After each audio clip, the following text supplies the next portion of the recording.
ഞങ്ങളുടെ 6 ഹോട്ടലുകളും shut down ചെയ്യേണ്ടി വന്നു. മുംബൈയിലുള്ള ബിസിനസ് ഫുള്ള് കംപ്ലീറ്റ്ലി ഓഫായി പോയി. നമുക്ക് ആകെപ്പാടെ ഉണ്ടായിരുന്ന നമ്മളിവിടെ കൊടുത്തിരിക്കുന്ന കുറച്ച് ബിൽഡിങ്സുകൾ വാടകയ്ക്ക് കൊടുത്തിരിക്കുന്നതിൽ നിന്ന് കിട്ടുന്ന വാടകകളായിരുന്നു. അതും ആ വാടകയ്ക്ക് എടുത്ത കമ്പനീസ് വീണപ്പോൾ വാടക പോലും കിട്ടാതായി. അങ്ങനെ വന്നപ്പോൾ ഞങ്ങൾക്കുള്ള ഒരു 400 സ്റ്റാഫുണ്ട്, 450 പേര്. ആ 450 സ്റ്റാഫിന് ഞങ്ങൾ കൃത്യമായിട്ട് ശമ്പളം കൊടുത്തുകൊണ്ടിരുന്നത് എല്ലാം ഷട്ട് ഡൗൺ ചെയ്തപ്പോൾ അതെല്ലാം ഞങ്ങളുടെ ഒരു മാസം പോലും മുടങ്ങാതെ കൃത്യമായിട്ട് ശമ്പളം കൊടുത്തുകൊണ്ടിരുന്നു. ഒരു വർഷമൊക്കെ കഴിഞ്ഞപ്പോൾ എനിക്ക് തോന്നി ഇത്ര പെർസെൻറ്റേജ് കട്ട് ചെയ്തിട്ട് കൊടുക്കാൻ തുടങ്ങി. പക്ഷെ അന്നേരവും ഞങ്ങളെ നിലനിർത്തിയത് എൻ്റെ ഹസ്ബൻഡ് ഉണ്ടാക്കി വെച്ച ഒരു ബേസ് ഉണ്ടല്ലോ.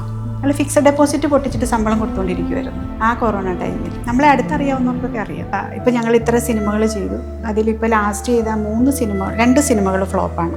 ബിസിനസ് പോലും നടക്കാത്ത സിനിമകളാണ്. ആ 2 സിനിമകളിലൂടെ ഞങ്ങൾക്ക് നഷ്ടപ്പെട്ടത് ഒരു 12.5 കോടി നഷ്ടമാണ്. അപ്പം ഇന്ന് നല്ലത് പറഞ്ഞവർ നാളെ ചീത്ത പറയും. സിനിമയിൽ ഞാൻ അഭിനയിച്ചപ്പം എന്നെ ആരും പൊഴുത്തിയിട്ടില്ല.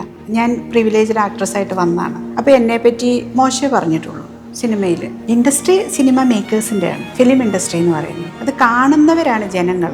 ഫിലിം മേക്കേഴ്സ് എന്ന് പറയുന്ന ഒരു ഗ്രൂപ്പുണ്ട്. അവരാണ് തീരുമാനിക്കുന്നത് ആരെ നടിയാക്കണം, ഓപ്പർച്യൂണിറ്റീസ് വരുന്നത്, അല്ലെ ജനങ്ങളല്ല. അല്ലെങ്കിൽ നമ്മുടെ ഒരു സിനിമ ഹിറ്റായി അത് റെയറായിട്ട് കിട്ടുന്ന ഓപ്പർച്യൂണിറ്റിയാണ്. അല്ലാതെ ജനങ്ങളല്ല എന്നെ നടിയാക്കാത്തത്. ജനങ്ങളുടെ മുന്നേ ഞാൻ ഇന്നും നടി തന്നെയാണ്. ഫിലിം മേക്കേഴ്സ് തീരുമാനിക്കും ആര് നടിയാവണം, ആര് നടി ആവണ്ട. ഞാൻ അവിടെ ഒരു നടി മാത്രമായിട്ട് നിൽക്കുന്ന ഒരാളായിരിക്കണം. അപ്പോഴാണ് ഇവർ നമ്മൾക്ക് ആ ഒരു സ്പേസ് തരുള്ളൂ. ഓരോ നടിമാർ എന്താ പറയുക, അന്യം നിന്ന് പോകുന്നതും വളരുന്നതും എല്ലാം തീരുമാനിക്കുന്ന ഫിലിം മേക്കേഴ്സാണ്. അതിൻ്റെ ഒരു പാട്ട് തന്നെയാണ് ഞാനും.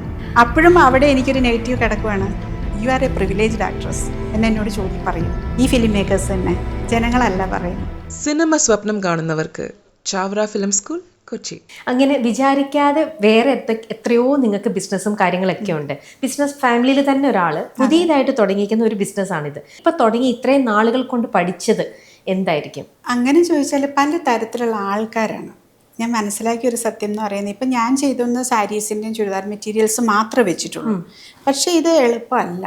നമ്മൾ വളരെ കെയർഫുള്ളായിട്ട് നമ്മൾ ട്രസ്റ്റ് ബിൽഡ് ചെയ്യുക എന്നുള്ളതാണ് സത്യം. ഞാൻ മനസ്സിലാക്കിയ ഒരു വലിയ കാര്യം എന്ന് പറയുന്നത്. ഇതിനകത്തുനിന്ന് വേറെ എന്തും നമ്മൾ പൈസ ഉണ്ടാക്കുന്നേക്കാളും അല്ലെങ്കിൽ ഇതിനകത്തുനിന്ന് ഇപ്പം എനിക്ക് കിട്ടുന്ന ലാഭമോ അല്ല അതൊന്നുമല്ല.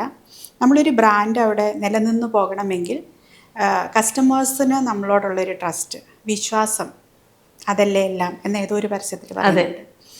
അപ്പോൾ അത് സത്യമാണ്. നമ്മളെ വിശ്വാസം വരിക എന്നുള്ളതാണ്. അതിന് നമ്മൾ ചെയ്യേണ്ടത് ഒരിക്കലും ഫോൾസ് ആയിട്ടുള്ളൊരു സാധനം സത്യം പറഞ്ഞു കൊടുക്കുക, പറഞ്ഞു പറ്റിക്കാതിരിക്കുക എന്നുള്ളൊരു സത്യം. അത് എൻ്റെ കൂടെ ചെറുപ്പം തൊട്ടുള്ള, ഞാൻ ഒരു അത്യാവശ്യം സത്യസന്ധയായിട്ടുള്ള ഒരാളാണ്. ഉള്ളതുള്ള പോലെ പറയുകയും ഉള്ളതുള്ള പോലെ തന്നെ കാണിക്കുകയും ചെയ്യുന്ന ഒരാളാണ്. അപ്പം എന്നെ സംബന്ധിച്ച് സത്യസന്ധമായിട്ടാണ് ഞാൻ ചെയ്യുള്ളൂ. ആ ഒരു വിശ്വാസത്തിൻ്റെ പുറത്താണ് ഞാൻ ഇപ്പോഴും. എനിക്ക് ആരുടെ മുന്നിലും തല കുനിച്ച് നിൽക്കാൻ താല്പര്യമില്ല. വേറെ വലിയ പുള്ളി ആയതുകൊണ്ട് അങ്ങനെയല്ല. It's not depend on money or നമ്മുടെ ഫിനാൻഷ്യൽ സ്റ്റാറ്റസോ അല്ലെ നമ്മുടെ സമൂഹത്തിലെ സ്റ്റാറ്റസോ ഒന്നും വെച്ചിട്ടില്ല. ആസ് എ പേഴ്സൺ എനിക്ക് എല്ലാവരുടെയും മുന്നിൽ നമ്മൾ സത്യം പറയുകയും സത്യം പ്രവർത്തിക്കുകയും ചെയ്താൽ ഇങ്ങനെ തല കുമ്പിടേണ്ടി വരില്ല. നമുക്ക് ധൈര്യമായിട്ട് നിന്നിട്ട് ആരുടെ മുഖത്ത് നോക്കി നമുക്ക് സംസാരിക്കാൻ പറ്റും, നമുക്ക് അതിന് മറുപടി കൊടുക്കാൻ പറ്റും, അത് എന്ത് പ്രശ്നവും ഡീൽ ചെയ്യാൻ പറ്റും. അതുകൊണ്ട് കട നടത്തുമ്പോഴും കസ്റ്റമേഴ്സിൻ്റെ അടുത്ത് ഞാൻ ഏറ്റവും കൂടുതൽ ചെയ്യുന്നത് സത്യസന്ധമായിട്ടുള്ള മറുപടികളും. ചെറിയ ഡാമേജ് നമ്മൾ അറിയാതെ സംഭവിച്ചിട്ടുണ്ടെങ്കിൽ അതും ഞാൻ അക്സെപ്റ്റ് ചെയ്യും. No problem. അതിൻ്റെ നഷ്ടം എനിക്കിപ്പം 5000 രൂപയുടെ സാരിയാണോ, നിങ്ങൾ തിരിച്ചയച്ചോ, നോ പ്രോബ്ലം. എനിക്കതിൻ്റെ ലാഭം വേണ്ട. അപ്പം എനിക്ക് അതിനകത്തുനിന്ന് 5000 രൂപ പോയോ പൊക്കോട്ടെ. പക്ഷെ സ്റ്റിൽ ആ കസ്റ്റമർ ഹാപ്പി ആയിരിക്കണം, അവർ വിഷമിക്കരുത്. ബ്യൂട്ടിഫുൾ. അപ്പം അതെന്താണെന്ന് വെച്ചാൽ അവർക്ക് നമ്മളിൽ അപ്പോഴത്തേക്കും അവർ പലപ്പോഴും എനിക്ക് തോന്നിയിട്ടുണ്ട്, ചിലരൊക്കെ വിളിച്ചിട്ട് ചെറിയ ഡാമേജൊക്കെ ഉണ്ടെന്നൊക്കെ പറയുമ്പോഴത്തേക്കും ഞാൻ സംസാരിക്കുമ്പോഴത്തേനും അവരവിടെ ഇറ്റ്സ് ഓക്കെ, നോ പ്രോബ്ലം, ചെറിയൊരു പ്രശ്നമുള്ളൂ കേട്ടോ, അത് അങ്ങനെ ഞങ്ങൾക്ക് ഫീൽ ചെയ്യും. അത് നമ്മൾ സംസാരിക്കുമ്പോൾ അവർക്ക് നമ്മളോട് വരുന്ന ട്രസ്റ്റാണ്. അത് ബിൽഡ് ചെയ്താൽ ഏതൊരു പ്രസ്ഥാനവും നമുക്ക് ലോങ് റണ്ണ് പോകും. അതല്ല നമ്മളൊരു ഷോർട്ട് ടേമിലാണെങ്കിൽ നമ്മൾ നിമിഷ നേരം കൊണ്ട് കുറച്ച് കാശുണ്ടാക്കിക്കൊണ്ട് കുറച്ച് വളഞ്ഞ വഴിയൊക്കെ ചിന്തിച്ചാൽ അത് അവിടെ മുന്നോട്ട് പോവില്ല എന്നാണ് എനിക്കറിയില്ല, എൻ്റെ ഒരു വിശ്വാസമാണ്. പക്ഷേ ബിസിനസ്സിൽ നമ്മൾ കുറച്ചൊക്കെ ഷ്രൂഡാവണം, കുറച്ചൊക്കെ അങ്ങനെ ആവണം എന്ന് പറയാറുണ്ട്. എൻ്റെ ഹസ്ബൻഡ് എപ്പോഴും എന്നോട് പറയും, നിനക്ക് ബിസിനസ് പറ്റിയതല്ല, നിന്നെ പോലുള്ളവർക്ക്. കാരണം നീ എപ്പോഴും എല്ലാം ഇങ്ങനെ സത്യം മാത്രമേ പറയുള്ളൂ, സത്യം മാത്രമേ പ്രവർത്തിക്കുള്ളൂ. ബിസിനസ്സുകാർ കുറച്ചൊക്കെ ഒന്ന് ഇങ്ങനെയൊക്കെ പോകേണ്ടവരാണ്, അല്ലാണ്ട് നേരെ പോരുത്. പക്ഷെ എനിക്കിപ്പം ഞാൻ നേരെയാണ് ഇത് പൊക്കോണ്ടിരിക്കണം. ബട്ട് എനിക്ക് ആം വെരി ഹാപ്പി. അപ്പം അവിടെ എനിക്ക് ആരെയും പേടിക്കണ്ട. എന്ത് കാര്യത്തിലും ഇപ്പം ആര് വന്നാലും എനിക്ക് നേരെ ഇറങ്ങി ചെല്ലാൻ പറ്റും. മനസ്സിലായോ? അപ്പോൾ അവർക്ക് അങ്ങനെ ഒരു പ്രശ്നം ഫീൽ ചെയ്താൽ എന്നാൽ പൈസ പിടിച്ചോ. അവിടെ പിന്നെ വേറെ എടുത്തോ അങ്ങനത്തെ പരിപാടി ഇല്ല. ഞാൻ അത് ചെയ്യാറില്ല. കംപ്ലൈൻ്റ് ഉണ്ടോ, റിട്ടേൺ, ഓക്കെ, റീഫണ്ട്. അല്ലാണ്ട് പിന്നെ അതിനെ ഞാൻ അതിന് മേളിൽ വേറെ സംസാരമോ കാര്യങ്ങളോ ഒന്നുമില്ല. എന്നാൽ നിങ്ങളുടെ പൈസ പിടിച്ചു, നോ മോർ ടോക്ക്. കഴിഞ്ഞല്ലോ, പ്രശ്നം കഴിഞ്ഞല്ലോ. വണ്ടിക്കൂലിയും കൂടെ വേണേൽ കൊടുത്തേക്കാം, നോ പ്രോബ്ലം. അങ്ങനെ നിങ്ങൾ അതുപോലെ ഫ്രീ ആയിട്ട് ഡീൽ ചെയ്യാൻ നിൽക്കുമ്പോൾ എത്ര വഴക്കിടാനായിട്ട് വന്നിരിക്കുന്നവരാണല്ലോ അവർ സിപ്പ് ഇട്ട പോലെ അവർക്കൊന്നും പറയാൻ പറ്റില്ല. കാരണം അവർക്ക് പിന്നെ എന്താ പറയാനുള്ളത്? ഞാൻ വലിച്ചു കയറിയതല്ല അത്. അതൊരു മെഷീൻ മെയ്ഡ് സാധനമാണ്, അല്ലെ ഹാൻഡ് മെയ്ഡ്, ഹ്യൂമൻ മെയ്ഡ് സാധനമാണ്. അതിന്റെ പിഴവുകൾ പലപ്പോഴും നമ്മുടെ കണ്ണിൽ പെടാത്തത് സംഭവിക്കാം. അപ്പോൾ അതിൽ വന്നിട്ട് നമ്മൾക്ക് റീഫണ്ട് കൊടുക്കാന്ന് പറഞ്ഞാൽ അതിലും എനിക്കൊന്നും നഷ്ടം വരാൻ പോകുന്നില്ല. ഞാൻ സാരി കൊടുത്തവരെല്ലാം വന്ന് റീഫണ്ട് ചോദിക്കുന്നില്ല. ചിലപ്പോൾ നമ്മൾ 100 സാരി അല്ലെങ്കിൽ 1000 സാരി വിൽക്കുമ്പോഴായിരിക്കും 1-2 എണ്ണം വരുന്നത്. അപ്പോൾ അതിനകത്തൊന്നും നമ്മൾ റീഫണ്ട് കൊടുക്കുന്നതുകൊണ്ട് ഒരിക്കലും അതൊരു നഷ്ടമായിട്ടല്ല ഞാൻ കാണുന്നത്. അവിടെ ഞാൻ എൻ്റെ തല മുകളിൽ നിൽക്കുന്ന പോലെ എനിക്ക് തോന്നണേ. ഞാൻ അവിടെ ജയിക്കുവാണ്. Means that is what I said. ഞാൻ അവരുടെ മുന്നേ തോൽക്കാൻ ഞാൻ നിന്ന് കൊടുക്കില്ല. സ്വാഭാവികമായിട്ട് ഇപ്പോൾ എക്സാമ്പിൾ പറഞ്ഞ പാൻഡമിക്കിൻ്റെ സമയത്ത് തന്നെ കുറേ ആൾക്കാർക്ക് ഷട്ട് ഡൗൺ ചെയ്യേണ്ടി വന്നു, പൂട്ടി പോകേണ്ടതായിട്ട് വന്നിട്ടുണ്ട്. ഒരുപാട് ആൾക്കാർ വളരെയധികം കഷ്ടപ്പെട്ടു. നിങ്ങളെങ്ങനെ അത്തരത്തിലുള്ള സിറ്റുവേഷൻസ് എപ്പോഴും പ്രീ പ്ലാൻഡ് ആണോ? മുന്നിൽ ഇങ്ങനെ എന്തെങ്കിലും വന്നാൽ നമ്മൾ എങ്ങനെ നിൽക്കണം? എങ്ങനെയാണ് നിങ്ങളുടെ ഒരു ഹാൻഡ്ലിങ്? അത് സത്യത്തിൽ ഇപ്പം ഞാൻ ഒരു ബിസിനസ്സുകാരിയായി വരുന്നുള്ളൂ. ജസ്റ്റ് എൻ്റെ ഓൺ ഒരു സാധനം തുടങ്ങിയിട്ടേ ഉള്ളൂ. എന്നാലും ഹസ്ബൻഡിന്റെ കൂടെ സൈലന്റ് ആയിട്ട് എല്ലാം കാണുന്നുണ്ട്. ഇത്രയും വർഷത്തെ 20 വർഷത്തെ ഒരു കണ്ട എക്സ്പീരിയൻസ് എനിക്കുണ്ട്. പുള്ളി ഹാൻഡിൽ ചെയ്യുന്നതും, പുള്ളി അത്യാവശ്യം നല്ലൊരു ബിസിനസ്സുകാരനാണ്. അതാണ്, അല്ലാന്ന് എനിക്ക് പറയാൻ പറ്റില്ല. പിന്നെ പുള്ളിയുടെ ആ ഒരു പോളിസീസ്, പ്രിൻസിപ്പിൾസ് എന്ന് പറയുന്നത് ഞാൻ മറ്റാരിലും കണ്ടിട്ടില്ലാത്ത രീതിയിൽ ഭയങ്കര കെയർഫുള്ളാണ് പുള്ളി. ഇപ്പം പുള്ളിക്കൊരു ഒരു 50 ലക്ഷം രൂപ കയ്യിലുണ്ടെങ്കിൽ പുള്ളി അതിനകത്തുനിന്ന് 40 ലക്ഷം പുള്ളി സൈഡിൽ വെച്ചിട്ട് ബാക്കി 10 ലക്ഷം ആയിരിക്കുള്ളൂ പുള്ളി ഉപയോഗിക്കുള്ളൂ. പുള്ളി ബേസ് സ്ട്രോങ് ആക്കും. സോ ഞങ്ങളുടെ ഒരു മെയിൻ, നമ്മളിങ്ങനെ ഒരു പില്ലറായിട്ട് നിൽക്കുന്നുണ്ടെങ്കിൽ അത് തന്നെയാണ്, ബേസ് സ്ട്രോങ് ആക്കി പുള്ളിക്കാരൻ. ഞാനല്ല ചെയ്തേക്കുന്നത്. ഇപ്പം ഞങ്ങൾ ഇത്ര സിനിമകൾ ചെയ്തു. അതിലിപ്പോൾ ലാസ്റ്റ് ചെയ്ത 2 സിനിമകൾ ഫ്ലോപ്പാണ്. ബിസിനസ് പോലും നടക്കാത്ത സിനിമകളാണ്. ആ 2 സിനിമകളിലൂടെ ഞങ്ങൾക്ക് നഷ്ടപ്പെട്ടത് ഓൾമോസ്റ്റ് ഒരു 12.5 കോടി നഷ്ടമാണ്. പക്ഷെ ഞങ്ങൾക്ക് ഈ 12.5 നഷ്ടം വന്നപ്പോഴും ഞങ്ങൾക്കത് ഞങ്ങളുടെ ബിസിനസ്സിനെയോ ഫാമിലിനെയോ ഞങ്ങളുടെ സാമ്പത്തിക സ്ഥിതിയോ ബാധിച്ചിട്ടില്ല. അതെന്തുകൊണ്ടാണെന്ന് ചോദിച്ചാൽ, പക്ഷേ അത് പുള്ളിക്കത് വിഷമമാണ്. തീർച്ചയായിട്ടും അത്രയും കോടികൾ ഉണ്ടാക്കണമെങ്കിൽ തീർച്ചയായിട്ടും പുള്ളി വീണ്ടും ശ്രമിക്കണം. പക്ഷെ സ്റ്റിൽ നമ്മളെ അത് ബാധിക്കില്ല. അതെന്തുകൊണ്ടാണെന്ന് ചോദിച്ചാൽ, ഒരു സൈഡിൽ പുള്ളി ഉണ്ടാക്കി വെച്ചിരിക്കുന്ന ഒരു സ്ട്രോങ് ആയിട്ടുള്ളൊരു ബേസ് ഉണ്ട്. അപ്പോൾ നമ്മൾ സിനിമ ചെയ്യുന്നുണ്ടെങ്കിൽ ആ സിനിമ എന്ന് പറയുന്നതിന് വേണ്ടിയിട്ട് നമ്മൾ ആ ബേസിൽ തൊട്ടിട്ടുള്ള പൈസയല്ല യൂസ് ചെയ്യുന്നത്. മനസ്സിലായോ? സിനിമ നമ്മളെപ്പോഴും ചെയ്യുന്നത് അങ്ങനെയാണ്. നമ്മൾ പിന്നെ ആരോടും കടം മേടിച്ചിട്ട് അല്ല ഒന്ന് ചെയ്യുന്നത്. നമ്മൾ ആരോടും ഒബ്ലിജഡ് ആയിട്ട് നിൽക്കത്തില്ല. നമുക്ക് നമ്മുടേതായ ഓൺ ഫണ്ട് യൂസ് ചെയ്തുകൊണ്ടാണ് പുള്ളിക്കാരൻ അത് ചെയ്യും. അത് പുള്ളിയുടെ സ്ട്രാറ്റജിയാണ്. അത് ഞാൻ പറഞ്ഞ, പലർക്ക് പല സ്ട്രാറ്റജീസ് ഉണ്ട് ബിസിനസ്സിൽ. ചിലർ മറ്റുള്ളവരിൽ നിന്ന് വാങ്ങിയിട്ട് റോളിങ് ചെയ്ത് ചെയ്യുന്നവരാണ് കൂടുതലും, ഒരുപാട് പേര്. പക്ഷേ അതും അവർ വിജയിക്കുന്നുണ്ടാവാം. ഒരുപാട് പേര് അങ്ങനെ നല്ല ബിസിനസ്സുകാരായിട്ടുണ്ട്. വീണ്ടും വീണ്ടും റോൾ ചെയ്ത് അത് അവരുടെ സ്ട്രാറ്റജി. പക്ഷെ എൻ്റെ ഹസ്ബൻഡിനെ ഞാൻ കാണുന്നത് ഒരിക്കലും ഒരിടത്തുനിന്നും ഒരു 5 പൈസ വാങ്ങുന്നത് ഞാൻ കണ്ടിട്ടില്ല. ഇത്രയും നഷ്ടങ്ങൾ ഞങ്ങൾക്ക് സിനിമയിൽ വന്നെങ്കിലും ഞങ്ങൾ ആദ്യം ഇപ്പോൾ 15 വർഷമായിട്ട് സിനിമ ചെയ്യുന്നു. അതിൽ 15 സിനിമകൾ ചെയ്തു. 13 എണ്ണവും നമുക്ക് നഷ്ടമൊന്നുമില്ല. നമ്മൾ അത്യാവശ്യം ഓക്കെ ആയിരുന്നു. ഈ 2 സിനിമകളാണ് ലോസ് വന്നേക്കുന്നത്. പക്ഷെ സിനിമയിൽ നിന്നൊന്നും ഉണ്ടാക്കിയിട്ടൊന്നുമില്ല. ഇങ്ങനെ എന്താ പറയുക, നമ്മൾ ബാലൻസ്ഡ് ആയിട്ട് പോകത്തുള്ളൂ. സിനിമ എപ്പോഴും അങ്ങനെയാണ്. സിനിമയിൽ നിന്ന് നമ്മൾ ഭയങ്കര സാമ്പത്തിക സ്ഥിതി മെച്ചപ്പെടുത്താം എന്ന് വിചാരിച്ചാൽ അതെനിക്ക് തോന്നുന്നു ഒരു 500 പ്രൊഡ്യൂസേഴ്സിൽ വല്ല 10 പേർക്കെങ്ങാനും ആയിരിക്കും അത് ഉണ്ടായിട്ടുണ്ടാവുള്ളൂ. അതുകൊണ്ട് നമ്മൾ എന്തുകൊണ്ട് അങ്ങനെ പോകുന്നു എന്ന് വെച്ചാൽ, എൻ്റെ ഹസ്ബൻഡിൻ്റെ ഒരു സ്ട്രാറ്റജി എപ്പോഴും നല്ലതായിട്ട് എനിക്ക് തോന്നിയിട്ടുണ്ട്. കാരണം അത് ബേസ് സ്ട്രോങ് ആക്കി അതിൽ തൊടാൻ ഈവൻ കൊറോണ ടൈമിലാണെങ്കിൽ പോലും ഞങ്ങളുടെ 6 ഹോട്ടലുകളും ഷട്ട് ഡൗൺ ചെയ്യേണ്ടി വന്നു. അതെ, ആ ഇൻഡസ്ട്രി ഒക്കെ കംപ്ലീറ്റ് ആയിട്ടൊന്ന് ഷട്ട് ഡൗൺ ചെയ്തില്ലേ? ഫുൾ ഷട്ട് ഡൗൺ ചെയ്യേണ്ടി വന്നു. ഞങ്ങളുടെ മുംബൈയിലുള്ള ബിസിനസ് ഫുള്ള് കംപ്ലീറ്റ്ലി ഓഫായി പോയി. നമുക്ക് ആകെപ്പാടെ ഉണ്ടായിരുന്ന നമ്മളിവിടെ കൊടുത്തിരിക്കുന്ന കുറച്ച് ബിൽഡിങ്സുകൾ വാടകയ്ക്ക് കൊടുത്തിരിക്കുന്നതിൽ നിന്ന് കിട്ടുന്ന വാടകകളായിരുന്നു. അതും ആ വാടകയ്ക്ക് എടുത്ത കമ്പനീസ് വീണപ്പോൾ വാടക പോലും കിട്ടാതായി. അങ്ങനെ വന്നപ്പോൾ ഞങ്ങൾക്കുള്ള ഒരു 400 സ്റ്റാഫുണ്ട്, 450 പേര്. ആ 450 സ്റ്റാഫിന് ഞങ്ങൾ കൃത്യമായിട്ട് ശമ്പളം കൊടുത്തുകൊണ്ടിരുന്നത് ഇതെല്ലാം ഷട്ട് ഡൗൺ ചെയ്തപ്പോഴും. അതെല്ലാം ഞങ്ങളുടെ ഒരു മാസം പോലും മുടങ്ങാതെ കൃത്യമായിട്ട് ശമ്പളം കൊടുത്തുകൊണ്ടിരുന്നു. ഒരു വർഷമൊക്കെ കഴിഞ്ഞപ്പോൾ എനിക്ക് തോന്നിയത് ഇത്ര പെർസെൻറ്റേജ് കട്ട് ചെയ്തിട്ട് കൊടുക്കാൻ തുടങ്ങി. പക്ഷെ അന്നേരവും ഞങ്ങളെ നിലനിർത്തിയത് എൻ്റെ ഹസ്ബൻഡ് ഉണ്ടാക്കി വെച്ച ഒരു ബേസ് ഉണ്ടല്ലോ, നമ്മൾ ഫിക്സഡ് ഡെപ്പോസിറ്റ് പൊട്ടിച്ചിട്ട് ശമ്പളം കൊടുത്തുകൊണ്ടിരിക്കുമായിരുന്നു ആ കൊറോണ ടൈമിൽ. നമ്മളെ അടുത്തറിയാവുന്നവർക്കൊക്കെ അറിയാം. പക്ഷെ അന്നേരവും നമുക്കങ്ങനെ നിൽക്കാൻ പറ്റിയത് ഞാൻ പറഞ്ഞില്ലേ, ആ ഒരു ഇപ്പം റോളിങ് ചെയ്തുകൊണ്ടിരിക്കുന്നവർക്കാണ് അത് പറ്റില്ല. അതെ, കൈവിട്ടു പോകും. അത്രയും പ്ലാൻഡ് ആണ് അദ്ദേഹം.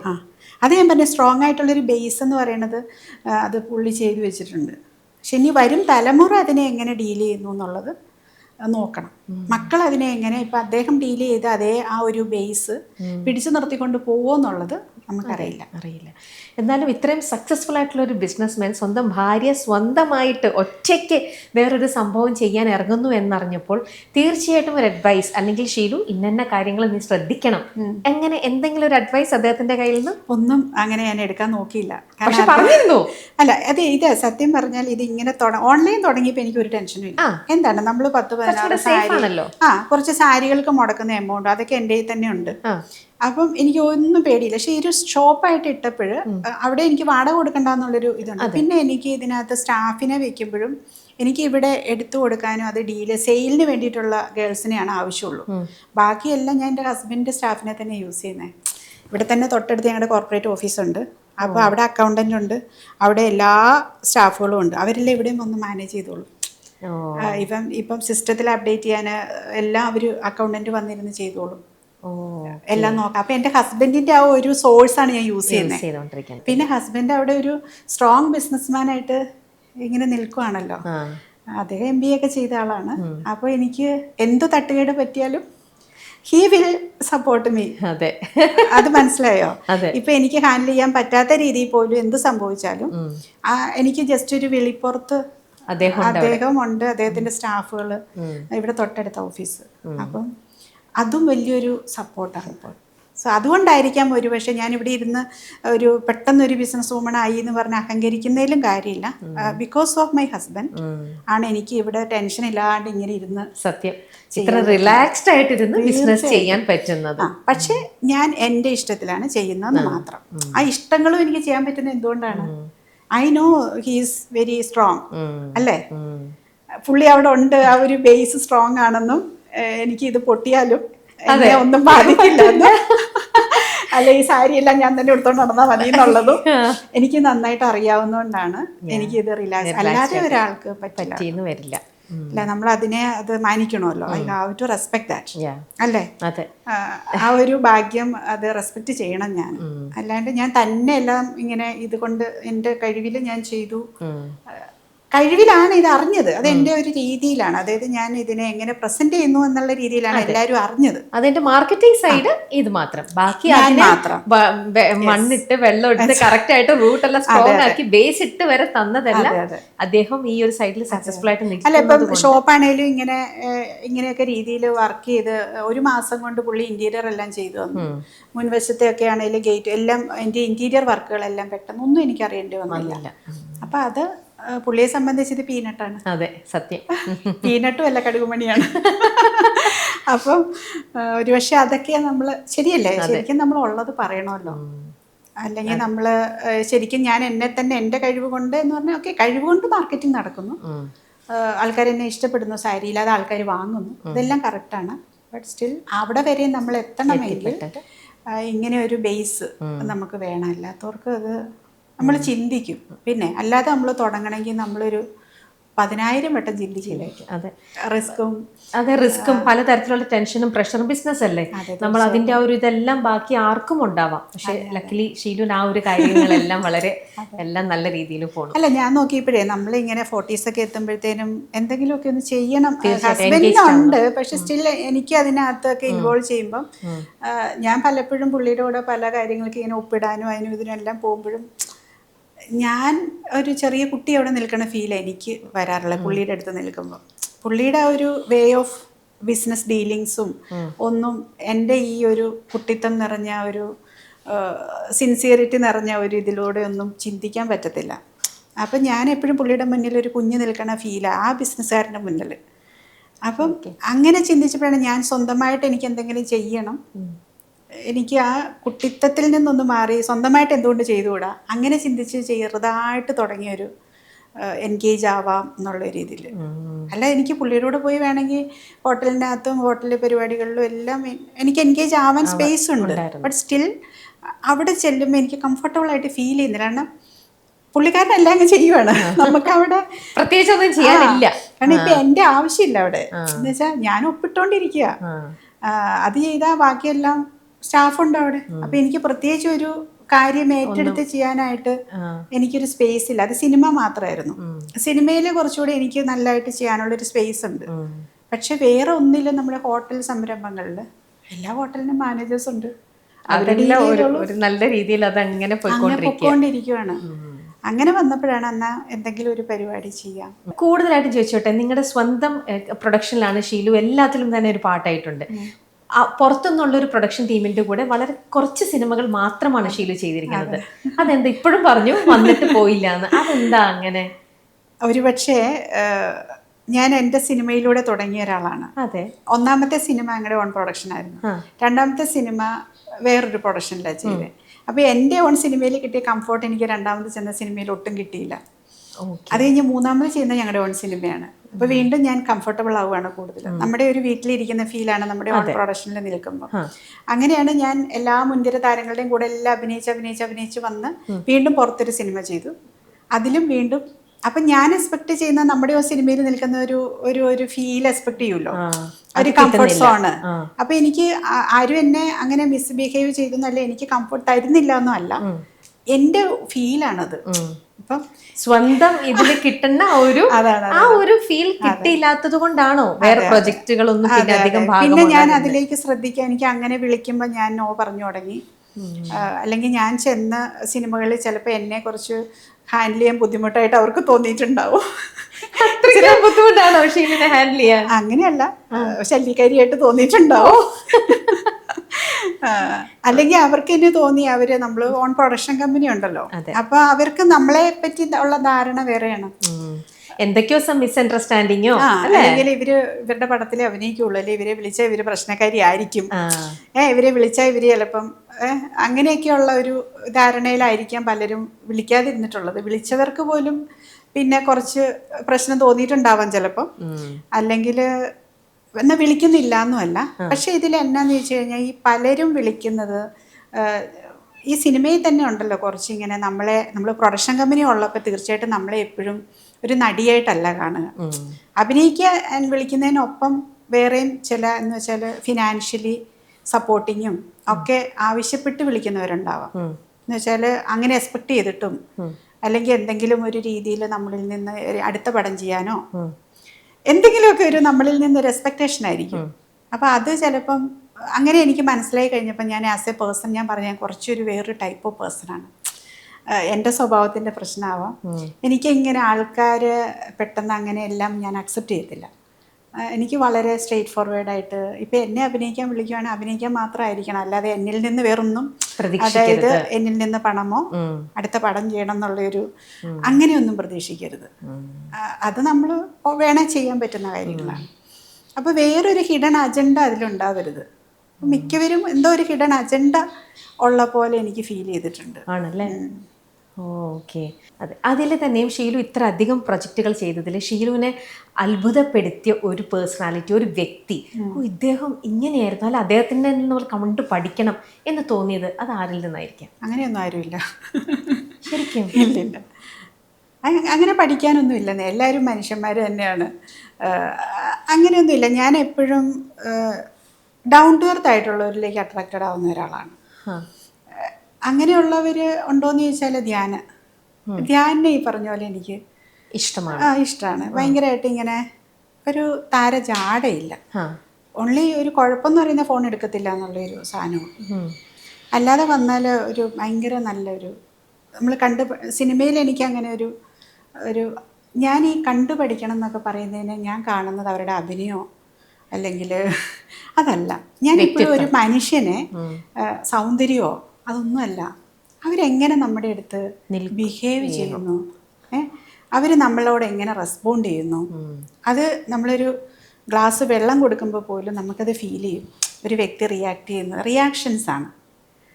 ഒരു ചിരി കൊടുക്കുമ്പോൾ തിരിച്ച് ചിരിക്കുന്നതിൽ അതേ ഞാൻ പറഞ്ഞ മൈന്യൂട്ട് സാധനങ്ങളിൽ നിന്ന് പോലും നമുക്കൊരു വ്യക്തിയെ നമുക്ക് അവരോട് ഇഷ്ടവും വെറുപ്പും തോന്നാം. സത്യം. അല്ലാതെ അവർ സ്ക്രീനിൽ കിടന്ന് അഭിനയിച്ച് മറിയുന്നത് കണ്ടിട്ടോ, അല്ലെ അവരുടെ സൗന്ദര്യം കണ്ടിട്ടോ, അവരുപയോഗിക്കുന്ന വണ്ടിയുടെ മഹത്വം കണ്ടിട്ടോ, അവരുപയോഗിക്കുന്ന ആഭരണങ്ങൾ കണ്ടിട്ടോ അല്ല ഞാനൊരു വ്യക്തിയെ ഇഷ്ടപ്പെടുന്നതും. അതുകൊണ്ട് ഞാൻ പറഞ്ഞ അങ്ങനെ ഒരു വ്യക്തിയില്ല. അതൊക്കെ മനുഷ്യന്മാരെന്നേ ഞാൻ പറയുള്ളൂ. എല്ലാവരും മനുഷ്യന്മാർ. പക്ഷെ അവരോട് എനിക്ക് ഒരു താല്പര്യം അല്ലെങ്കിൽ ഇന്ന വ്യക്തിയെ കണ്ടുപഠിക്കണം എന്നുണ്ടെങ്കിൽ ഏറ്റവും കൂടുതൽ വന്ന് കെ.ആർ. നാരായണൻ. ഞാൻ ഒരുപാട് ഇപ്പോഴും ഞാൻ അഡ്മയർ ചെയ്യുന്ന ഒരു പേഴ്സണാലിറ്റിയാണ്. അദ്ദേഹത്തിൻ്റെ വാചകങ്ങൾ, അദ്ദേഹം ജീവിച്ച രീതികൾ, അദ്ദേഹം സമൂഹത്തിന് കൊടുത്ത ഒരുപാട് നല്ല സന്ദേശങ്ങളെല്ലാം.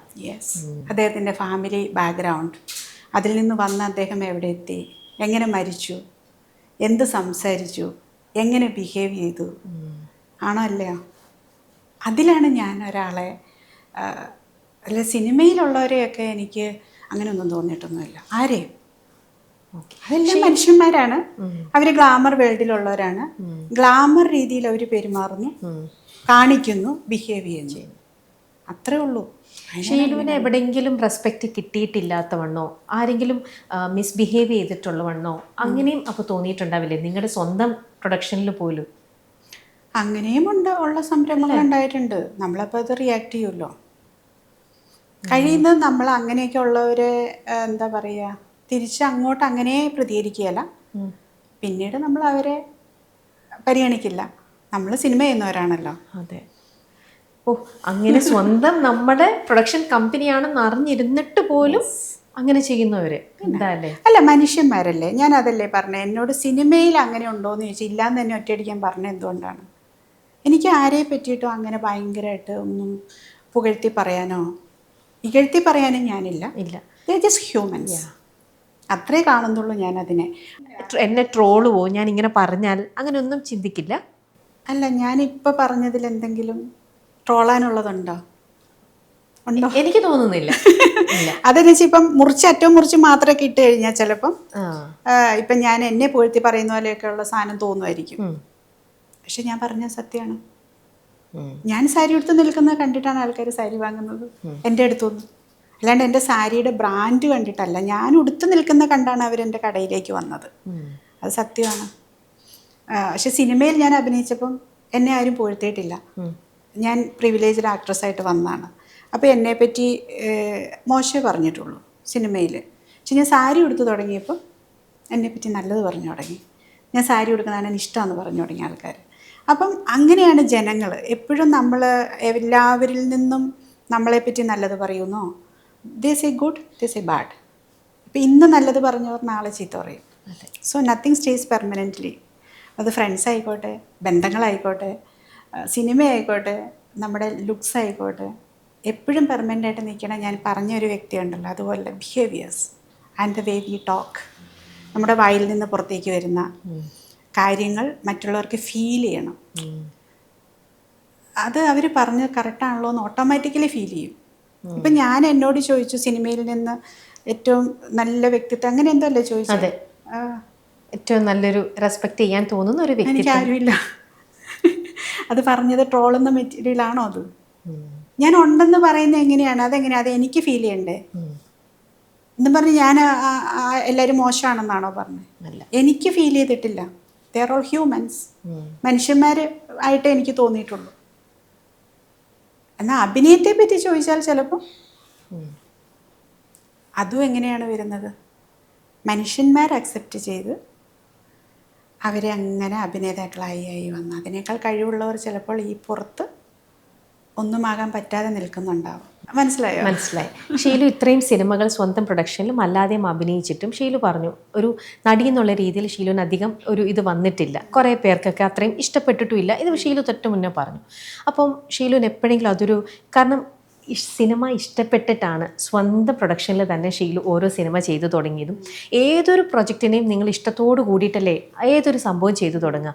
അത് കഴിഞ്ഞപ്പോൾ എവിടെന്നെങ്കിലും ഷീലുവിന് ഇത്രയും നാളായിട്ട് ചെയ്തിട്ടും എനിക്കൊരു നല്ല നടി എന്നുള്ളത് എൻ്റെ സൊസൈറ്റിയിൽ നിന്ന് എന്നെ ആരും അങ്ങനെ അപ്രീഷിയേറ്റ് ചെയ്തിട്ടില്ലല്ലോ, അല്ലെങ്കിൽ എനിക്ക് അങ്ങനത്തെ ഒരു അക്നോളജ്മെൻറ്റ് കിട്ടിയിട്ടില്ലല്ലോ, അങ്ങനെ ഒരു വിഷമമുണ്ടോ? അതെങ്ങനെയാണെന്ന് ചോദിച്ചാൽ ഈ ജനങ്ങൾക്ക് എന്നോട് ഇഷ്ടമാണ്. സിനിമ കാണുന്ന മനുഷ്യരുണ്ടല്ലോ, സിനിമ അറിയാത്തവർ, സിനിമയ്ക്കുള്ളിലെ കാര്യങ്ങൾ അറിയാത്തവർ, ഞാൻ പ്രൊഡ്യൂസറാന്ന് പോലും അറിയാത്ത മനുഷ്യന്മാരുണ്ട്. പട്ടാഭിരാമനൊക്കെ കണ്ടിട്ട് എന്നെ ഇഷ്ടപ്പെട്ട് എന്നെ ഒരുപാട് പേര് ഭയങ്കര ഇഷ്ടമാണെന്നൊക്കെ പറഞ്ഞ് അത് ജനങ്ങളാണ്. പക്ഷെ സിനിമ ഉണ്ടാവുന്നത് എങ്ങനെയാണ്? സിനിമയ്ക്കകത്ത് സിനിമ ഇൻഡസ്ട്രി എന്ന് പറയുന്നത് എന്താണ്? ആ ഇൻഡസ്ട്രിക്കകത്ത് ജനങ്ങളില്ല. ഇൻഡസ്ട്രി സിനിമ മേക്കേഴ്സിൻ്റെയാണ്. ഫിലിം ഇൻഡസ്ട്രി എന്ന് പറയുന്നത് അത് കാണുന്നവരാണ് ജനങ്ങൾ. ഈ ഫിലിം മേക്കേഴ്സ് എന്ന് പറയുന്ന ഒരു ഗ്രൂപ്പുണ്ട്. മനസ്സിലായോ ഞാൻ പറഞ്ഞത്? ഫിലിം മേക്കേഴ്സ് അവരാണ് തീരുമാനിക്കുന്നത് ആരെ നടിയാക്കണം, ഓപ്പർച്യൂണിറ്റീസ് വരുന്നത്, അല്ല ജനങ്ങളല്ല. അല്ലെങ്കിൽ നമ്മുടെ ഒരു സിനിമ ഹിറ്റായി അത് റെയറായിട്ട് കിട്ടുന്ന ഓപ്പർച്യൂണിറ്റിയാണ്. നമ്മുടെ ഒരു സിനിമ ഞാൻ അഭിനയിച്ചല്ലേ, ഞാൻ ഹീറോയിനായിട്ട് അഭിനയിച്ച ഒരു പടം 200 കോഴ്സ് 100 കോഴ്സൊക്കെ കളക്ട് ചെയ്യുമ്പോൾ ഓട്ടോമാറ്റിക്കലി എന്നെ ആവശ്യമായിട്ട് ഇപ്പം അല്ലെങ്കിൽ എന്നെ ആവശ്യമില്ലല്ലോ ഫിലിം മേക്കേഴ്സിന്. എന്നെ പോലെ തന്നെ ഒരുപാട് എന്നെക്കാളും ഇതേപോലെ മുൻപന്തിയിൽ നിൽക്കുന്നവരുണ്ടല്ലോ. അപ്പം നമ്മളെ ഒരു നടിയാക്കുന്നത് നമുക്ക് ഗുഡ് വില്ല് വരുന്നതും ഒന്നെങ്കിൽ സിനിമ ഹിറ്റാവണം, അതായിട്ടില്ല എന്നുവെച്ചാൽ ആയോന്ന് ചോദിച്ചുണ്ട്. പക്ഷെ ഞാൻ പ്രിവിലേജ്ഡ് ആക്ട്രസ്സാണ്, നമ്മുടെ ഓൺ സിനിമയിൽ അഭിനയിക്കുന്ന എന്നുള്ളത് ഫിലിം മേക്കേഴ്സിന് അറിയാം. സോ അവരെന്നെ കാണുന്നത്, മനസ്സിലായോ ഞാൻ പറഞ്ഞത്? അപ്പോൾ ഈ നല്ല നടി എന്നുള്ള സാധനം വരണമെങ്കിൽ നമ്മൾക്ക് ഇങ്ങനെ പുറത്തു നിന്നുള്ള ഓപ്പർച്യൂണിറ്റീസ് വലിയ വലിയ ഹിറ്റാവുന്ന സിനിമകളുടെ ഭാഗമാകാൻ പറ്റണം. അതിന് നമ്മളെ വിളിക്കുന്ന ആരാണ്? ഫിലിം മേക്കേഴ്സാണ്, ജനങ്ങളല്ല. മനസ്സിലായോ ഞാൻ പറഞ്ഞത്? So they will decide. അപ്പോൾ ഒരു ഹിറ്റ് സിനിമയുടെ ഭാഗമായാൽ മാത്രമാണ് അവിടെ ഒരു നല്ല നടനെയോ നല്ല നടിയോ ഈ പറയുന്ന പോലെ ഓക്കെ ഡിമാൻഡ് ഉണ്ട് എന്ന് പറയുന്ന ഒരു സാധനത്തിലേക്ക് ഫിലിം മേക്കേഴ്സ് എന്ന് പറയുന്ന. അതും മാത്രം പോരാ, ഞാൻ ഹിറ്റ് സിനിമയുടെ ഭാഗമൊക്കെ ആയിട്ടുണ്ട്. പട്ടാഭിരാമൻ, പുതിയ നിയമം, അതൊക്കെ നല്ല സിനിമകളായിരുന്നു. എല്ലാ താരങ്ങളുടെ കൂടെ അഭിനയിച്ചിട്ടുണ്ട്. എന്നാലും പോരാ, നമ്മൾക്ക് അവിടെ ഈ പറഞ്ഞ പോലെ നമ്മളൊരു നടിയായിരിക്കണം. ഞാൻ പ്രൊഡ്യൂസറും കൂടെ ആണ്. സോ അവിടെ എനിക്ക് നെഗറ്റീവാണ് ആസ് എ നടി. മനസ്സിലായോ? ഞാൻ അവിടെ പ്രിവിലേജ്ഡ് നടിയാണ്. ഞാൻ അവിടെ ഒരു നടി മാത്രമായിട്ട് നിൽക്കുന്ന ഒരാളായിരിക്കണം. അപ്പോഴാണ് ഇവർ നമ്മൾക്ക് ആ ഒരു സ്പേസ് തരുള്ളൂ. You understand?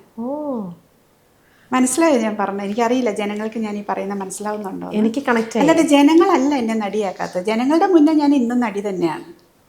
ഫിലിം മേക്കേഴ്സ് തീരുമാനിക്കും ആര് നടിയാവണം, ആര് നടിയാവണ്ട. ഇവൻ നമ്മളൊരു സിനിമ ചെയ്യുമ്പോഴും നമുക്ക് പറ്റുന്നവരെയാണ് നമ്മൾ ചൂസ് ചെയ്യുന്നത്. മനസ്സിലായോ പറഞ്ഞത്?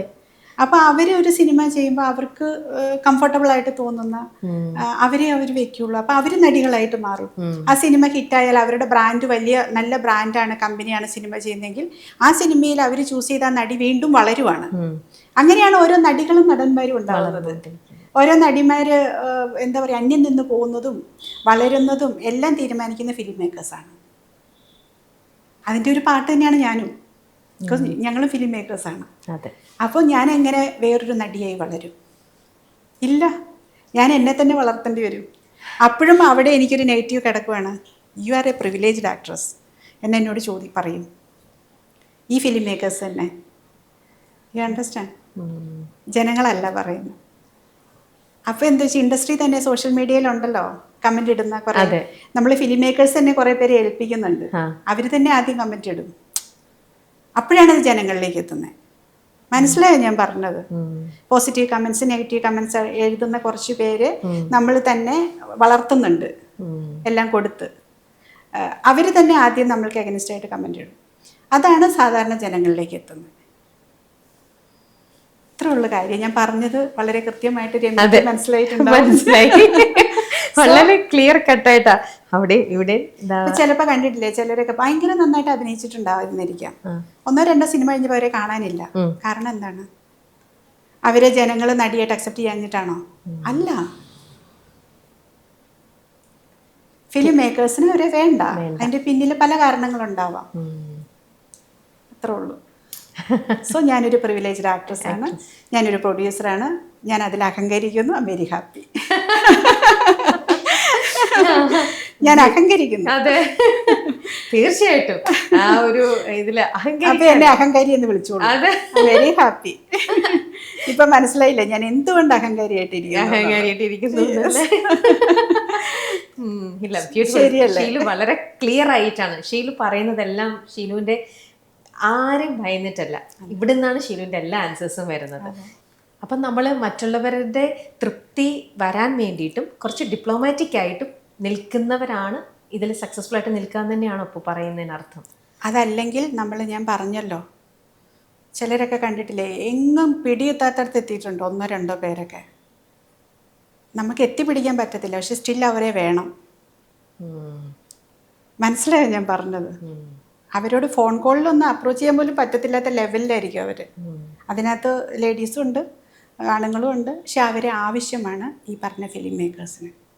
അപ്പോൾ അവർ എങ്ങനെയും നിന്ന് അവരെ കൊണ്ടുവരും. അല്ലാത്തവരുടെ പക്ഷം അവർക്ക് ഞാൻ പറഞ്ഞില്ലേ, ഫിലിം മേക്കേഴ്സാണ് തീരുമാനിക്കുന്നത് എൻ്റെ സിനിമയിൽ ഇവ വേണോ വേണ്ടയോ, അത് അവരുടെ അവകാശമാണ്. അപ്പോൾ അതിലുള്ളവർ വളരും. അവരെ വളർത്തുന്നതും തളർത്തുന്നതും ആരാണ്? ജനങ്ങളല്ല, ഓപ്പർച്യൂണിറ്റീസ് കൊടുക്കുന്ന ഫിലിം മേക്കേഴ്സാണ്. അത് ഹിറ്റാവുന്നതും മോശമാവുന്നതും അനുസരിച്ച് വ്യത്യാസങ്ങൾ വരും. അങ്ങനെ ഇനി ഇത്രയും സിനിമകളിൽ നിന്ന് കിട്ടി, ഇപ്പോൾ ഇതാ മന്ദാരയിൽ നിന്നും കിട്ടി, ഇങ്ങനെ ഒരുപാട് നല്ല നല്ല ഓർമ്മകളും നല്ല നല്ല കുറേ എന്താ പറയുക പാഠങ്ങളും എക്സ്പീരിയൻസും എല്ലാ അർത്ഥത്തിലും പഠിച്ചുകൊണ്ടുവന്നിരിക്കുകയാണ്. അപ്പോൾ മുന്നോട്ടുള്ള കാര്യങ്ങളെല്ലാം പ്ലാൻ ചെയ്യുന്ന പോലെ എല്ലാം സൂപ്പറായിട്ട് തന്നെ നടക്കട്ടെ എന്ന് ആശംസിക്കുന്നു. അപ്പോൾ thank you, wishing all the best. Thank you for your time. Thank you. Cinema സ്വപ്നം കാണുന്നവർക്ക് ചാവറ ഫിലിം സ്കൂൾ, കൊച്ചി.